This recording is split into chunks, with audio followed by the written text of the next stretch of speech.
Hi friends, welcome to MCQ zone. আজকে আমরা ABTA মাধ্যমিক টেস্ট পেপার 2023-24-এর 701 নম্বর পেজের ফিজিক্যাল সায়েন্সের কোশ্চেনগুলো আমরা সলভ করতে চলেছি। দেখো, প্রথম কোশ্চেন কি আছে, সূর্যালোকের কোন রশ্মির জন্য সোলার কুকার কাজ করে? উত্তর হচ্ছে অবলোহিত হবে, অপশন বি অবলোহিত রশ্মি।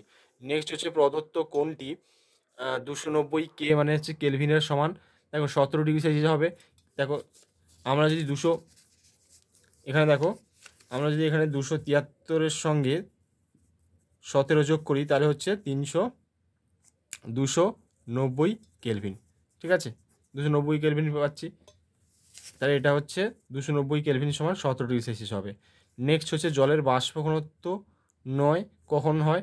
এটা হচ্ছে সব অবস্থায়, তরল, কঠিন এবং গ্যাস সব অবস্থায়, সুতরাং হচ্ছে অপশন ডি হচ্ছে রাইট অ্যান্সার।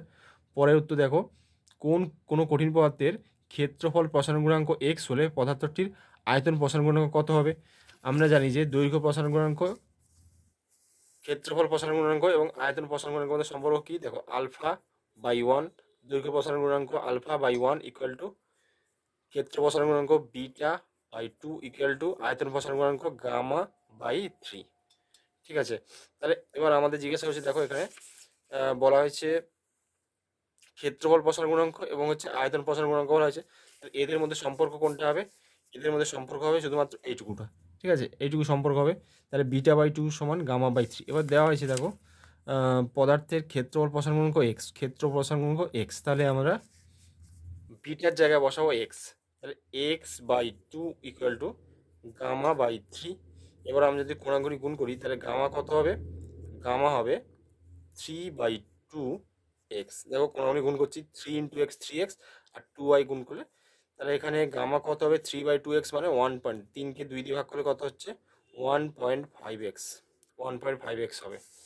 তাহলে এখানে অপশন ডি অ্যান্সার হবে। ঠিক আছে, পরেরটা হচ্ছে সমতল দর্পণের বক্রতা ব্যাসার্ধ আমরা জানি অসীম হয়। ঠিক আছে, পরেরটা হচ্ছে দর্পণের বক্রতা কেন্দ্রের মধ্যে দিয়ে যাওয়া রশ্মির চ্যুতি হলো অর্থাৎ 0 ডিগ্রি, এখানে কোনো চ্যুতি নেই। নেক্সট হচ্ছে কোনো আহিত বস্তুর আধানের সর্বনিম্ন মান হতে পারে কত? উত্তর হচ্ছে 1.6 × 10⁻90, 1.6 × 10⁻90। পরেরটা হচ্ছে তড়িৎ প্রবাহের সময় প্রবাহমাত্রা অর্ধেক হলে উৎপন্ন তাপ কী হবে?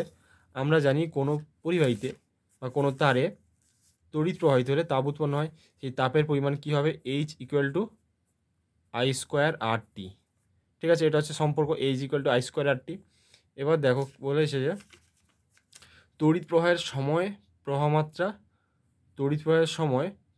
অর্ধেক হলে, তড়িৎ প্রবাহের সময় প্রবাহমাত্রা অর্ধেক, দেখো আই তাহলে অর্ধেক করতে বলা হয়েছে, তাহলে H = I এর জায়গায় অর্ধেক অর্থাৎ I/2 হয়ে যাবে, হোল স্কোয়ার করতে হবে I²RT, তাহলে হচ্ছে I²/4RT। তাহলে দেখো প্রথমে কী ছিল? I²RT, নেক্সট কী হলো? শেষে কী হলো? I²RT/4, অর্থাৎ আগের থেকে 4 ভাগ হয়ে গেল। ঠিক আছে, আগের 4 ভাগ হয়ে গেল, তাহলে হচ্ছে 1/4 গুণ হবে। ঠিক আছে, অপশন সি হবে। পরেরটা হচ্ছে তেজস্ক্রিয় মৌল সর্বশেষ যে মৌলে পরিণত হয় সেটা হচ্ছে lead, option d right answer. পরেরটা হচ্ছে প্রদত্ত কোন পারমাণবিক ব্যাসার্ধ সর্বাধিক? ঠিক আছে, আমরা যদি পর্যায় সারণীর উপর থেকে নিচের দিকে যাই তাহলে পারমাণবিক ব্যাসার্ধ বাড়তে থাকে। ঠিক আছে, সুতরাং সবচেয়ে নিচের দিকে আছে পটাশিয়াম আছে, অপশন এ হচ্ছে রাইট অ্যান্সার।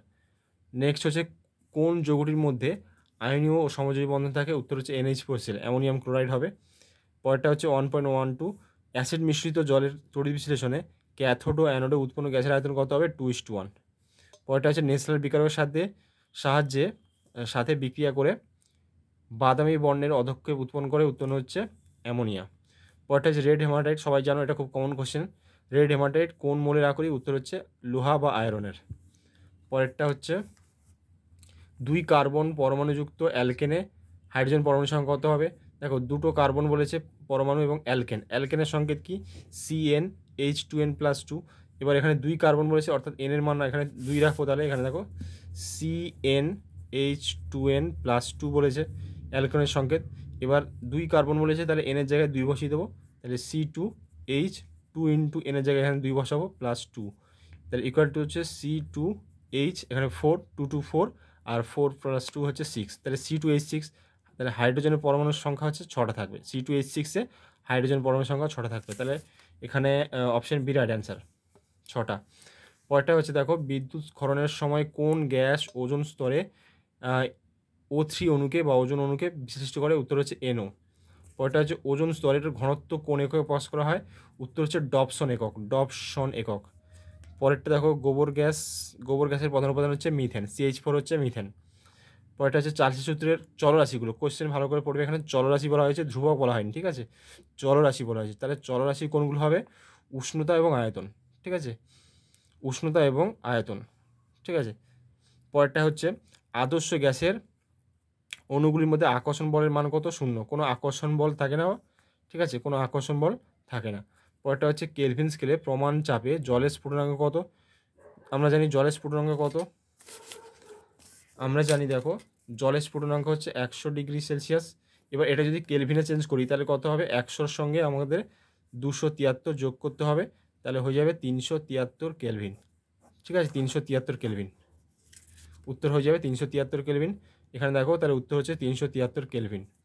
পরেরটা হচ্ছে স্থির চাপে গ্যাসের আয়তন গুণাঙ্কের মান কত? উত্তর হচ্ছে 1/273 ডিগ্রি সেলসিয়াস। এখানে দেখো উত্তর লিখে দিয়েছে 1/273 ডিগ্রি সেলসিয়াস, উপরে -1, 1/273 ডিগ্রি সেলসিয়াস -1, ঠিক আছে। তারপরটা হচ্ছে সত্য মিথ্যা বলা হয়েছে। 0 ডিগ্রি থেকে 4 ডিগ্রি সেলসিয়াস পর্যন্ত জলের আয়তন প্রসারণ গুণাঙ্কের মান ঋণাত্মক হয়, এটা সত্য। পরেরটা হচ্ছে মানুষের চোখের সাধারণ নিকটবিন্দু দূরত্ব হচ্ছে 25 সেমি, ঠিক আছে, সাধারণ নিকটবিন্দু 25 সেমি, এবং হচ্ছে দূরতম বিন্দু হচ্ছে অসীম। পরেরটা হচ্ছে মায়োপিয়া ত্রুটি দূর করতে কোন ধরনের লেন্স ব্যবহার করা হচ্ছে? অবতল লেন্স। নেক্সট হচ্ছে একটি আদর্শ তড়িৎ কোষের অভ্যন্তরীণ রোধ কত?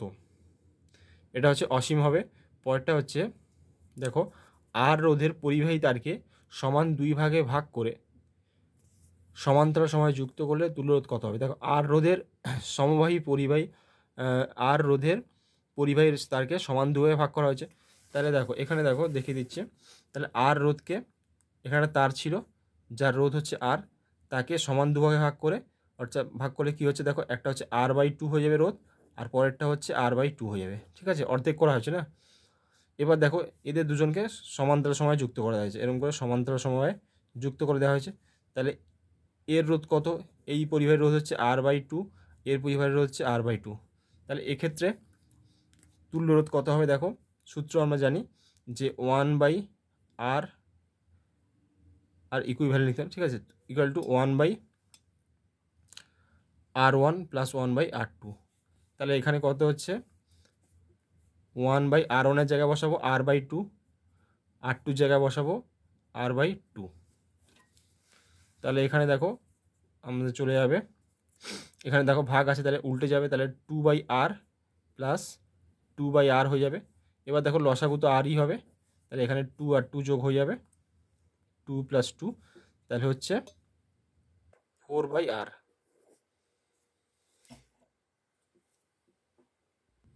তাহলে উত্তর হবে R/4, R/4, এই উত্তর হচ্ছে R/4। নেট রেজিস্ট্যান্স হচ্ছে বা এখানে হচ্ছে R/4 হবে, R/4। ওইটা হচ্ছে বামহস্ত নিয়মে চৌম্বক ক্ষেত্র ও তড়িৎ ক্ষেত্রের মধ্যবর্তী কোণ হচ্ছে কত ডিগ্রি হবে? 90 ডিগ্রি হবে। ওইটা হচ্ছে চৌম্বক ক্ষেত্র কী রাশি? ভেক্টর রাশি। ওইটা হচ্ছে রেডিয়াম এবং RaCl2, এর মধ্যে কার তেজস্ক্রিয়তা বেশি? দেখতে হবে দুজনের সমান, ঠিক আছে, এখানে রেডিয়াম এবং RaCl2 দুজনের মধ্যে তেজস্ক্রিয়তা সমান হবে, দুজনের সমানই হবে, কারো বেশি হবে না। নেক্সট হচ্ছে তেজস্ক্রিয় বিকিরণে কোন কণার ভর সর্বাধিক? আলফা কণার ভর সর্বাধিক, আমরা সবাই জানি আলফা কণা Ag24, তাহলে আলফা কণার ভর সর্বাধিক হবে। পরেরটা হচ্ছে বাম স্তম্ভের সঙ্গে ডান স্তম্ভ মেলাতে হচ্ছে। দেখো এখানে কি আছে?